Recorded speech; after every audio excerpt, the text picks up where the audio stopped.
ہم نے پہنچنا ہے منزل پہ، راستہ ہمارا مقصد نہیں ہے، لیکن راستے ہمیں بڑا کچھ سکھاتے ہیں۔ ایک دفعہ ایک جگہ پہ ایک بستی کے پاس ایک ندی ٹوٹ گئی، اب وہ ندی پورے گاؤں کے لیے عذاب بن گئی۔ انہوں نے 3 دستے علیحدہ علیحدہ بنائے۔ ایک کی کوشش تھی کہ ندی کے سامنے بند باندھے جائیں جو چشمے تیزی سے آ رہے ہیں تاکہ پوری فصلیں اور بستی کو بچایا جا سکے، لیکن ندی ایک جگہ سے روکتے تھے، بند باندھتے تھے تو دوسری جگہ سے پانی آ جاتا تھا۔ سب لوگ پریشان کہ یہ فارمولہ تو کامیاب نہیں ہوا۔ اب دوسرے دستے نے سوچنا شروع کیا کہ وجہ تلاش کرتے ہیں، پانی نکل کہاں سے رہا ہے، آ کہاں سے رہا ہے۔ انہوں نے وجہ تلاش کی اور وہاں جا کے بند باندھنے شروع کیے، لیکن وہ ایک جگہ بند باندھتے تھے تو پھر دوسری جگہ سے پانی آ جاتا تھا۔ وہ بھی بڑے پریشان ہوئے اور اس میں بھی ہمیں بری طرح ناکامی ہوئی۔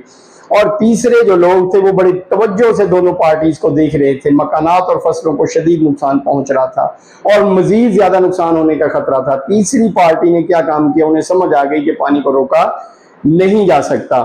انہوں نے کیا کام کیا کہ اس پانی کا رخ اس طرف کر دیا جدھر بنجر زمینیں اور تالاب تھے، اور انہوں نے اس پانی کا بہاؤ روکنے کی ہرگز کوشش نہیں کی۔ دیکھتے ہی دیکھتے وہ پانی ان زمینوں پہ چلا گیا جو بنجر تھی۔ جب انہیں پانی ملا تو ان میں بھی فصلیں ہونا شروع ہو گئیں اور پورا علاقہ سرسبز و شاداب ہو گیا۔ تالابوں کا پانی بھی ان کے کام آنے لگ پڑا۔ کبھی کبھی کسی چیز کو روکا جا سکتا ہے، کبھی کبھی اس کو روکنے کی کوشش میں کچھ وقت ٹالا جا سکتا ہے، لیکن کبھی کبھی کچھ چیزوں کو روکا نہیں جا سکتا، ان کی ترتیب ٹھیک کی جا سکتی ہے۔